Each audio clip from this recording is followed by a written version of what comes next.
Olá, meus queridos, tudo bem com vocês? Estamos aqui para dar continuidade à sequência dos vídeos O Divórcio Começa no Namoro. Esse é o terceiro e último vídeo para a gente fechar, essa trilogia que particularmente eu estou adorando compartilhar com vocês. Tenho aprendido cada vez mais e vamos seguir aqui para os dois últimos pontos para a gente fechar essa trilogia bacana.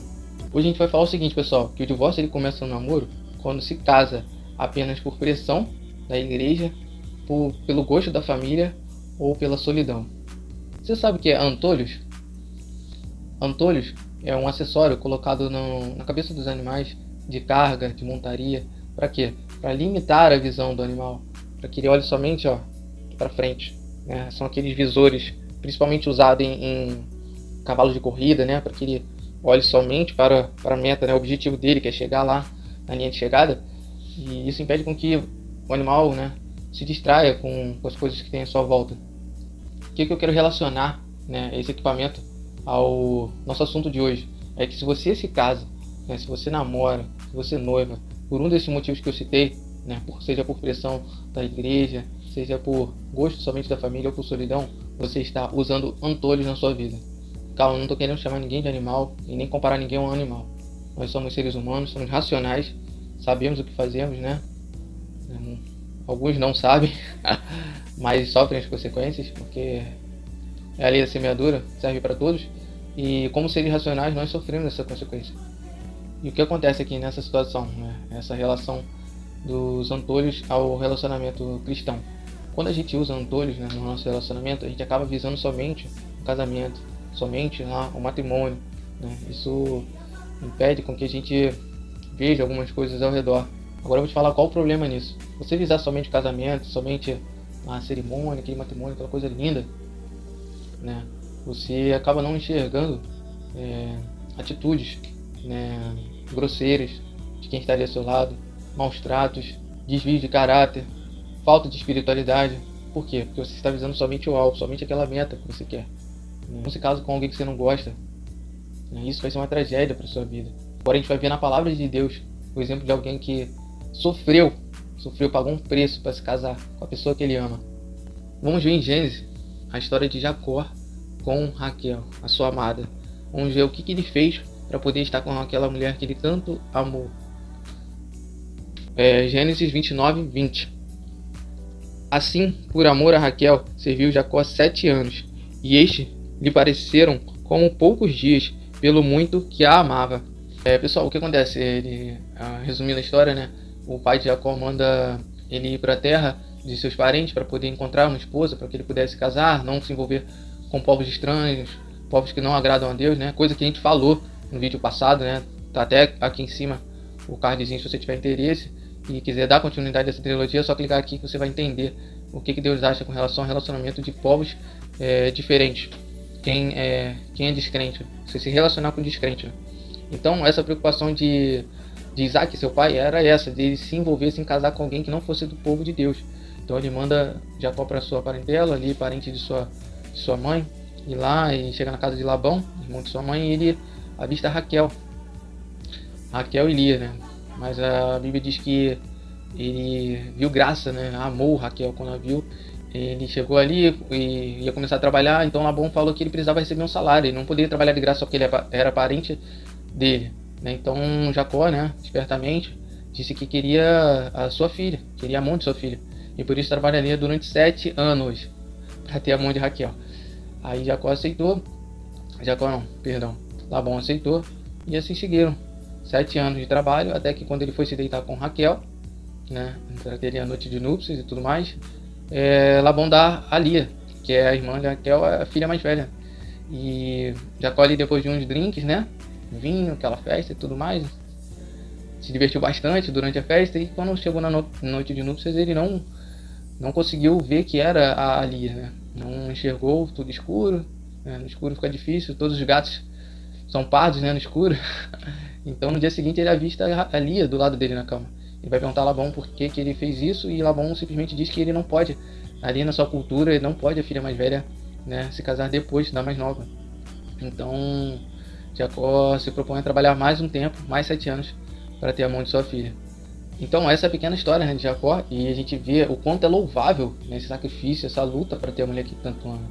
E é tão bom, é tão gratificante e recompensador, né, que eles tiveram, né, como ali primeiro filho José. E quem sabe da história de José, que eu não vou falar, né, José foi um dos maiores na Bíblia, sabe? Um homem de Deus, sabe? Ele vivia conforme o coração de Deus e tinha sonhos, Deus falava com ele profundamente. Em um certo ponto, em certo momento, quando o Egito passava por dificuldade, né, sua família, Jacó e seus irmãos foram honrados por José. Honrados, já não havia mais a mãe Raquel, né, havia morrido. E ali toda a família foi honrada, para você ver a luta, o sacrifício de Jacó para ter a mulher amada, né. Ele foi recompensado mais na frente, teve filhos que honraram, né, a sua existência. Vale muito a pena, pessoal, dizer sim no altar para a pessoa que você realmente ama, que você realmente deseja, né, e não cedendo a pressões externas, até pressões internas, né, conforme a gente citou no início, referente à solidão, né. Às vezes pode não vir uma pressão da igreja, uma pressão da família, dos amigos, mas às vezes a pressão é interna, né. Ou por tanto haver pressões externas, né, burburinho aqui, opiniões ali, você acaba trazendo isso para dentro do seu coração e ele se apressa, o coração se apressa e acaba, né, pode acabar tomando decisões precipitadas, pode acabar colocando ali na sua cabeça, nos seus olhos, antolhos. E como eu disse no início do vídeo, a gente sabe o que os antolhos fazem, sua função. Vamos para o nosso último ponto da resenha aqui, trazendo reflexões, trazendo pensamentos, contraponto também sobre o livro de Vós Começa um Namoro quando se casa apenas por causa da gravidez. Galera, isso tem acontecido muito no dia de hoje. Jovens, adolescentes, né, tendo relações sexuais ali antes do matrimônio e muitos deles engravidando, né, nesse período.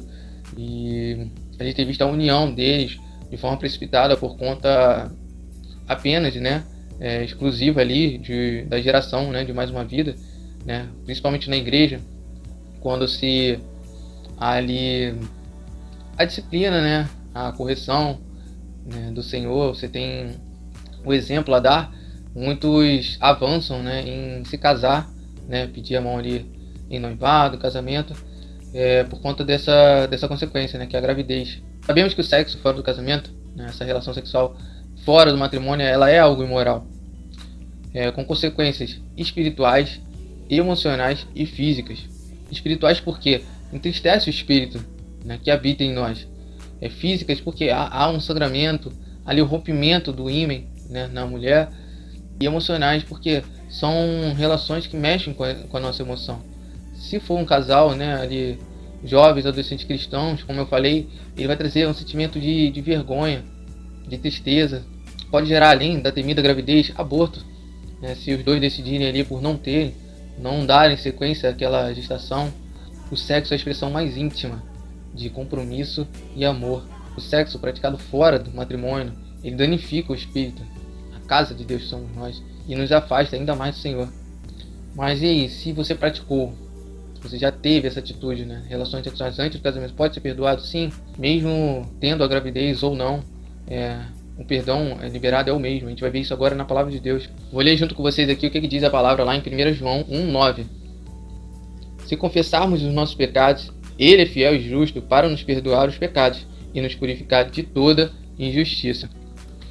Então, pessoal, havendo o arrependimento, né, havendo pedido de perdão, o arrependimento pelo erro e o abandono, né, não adianta você fazer essas duas coisas e não abandonar a prática do sexo antes do casamento, né, não deixar aquilo que te levou a cair, não vai adiantar. Tem que haver o pedido de perdão, o arrependimento e o abandono.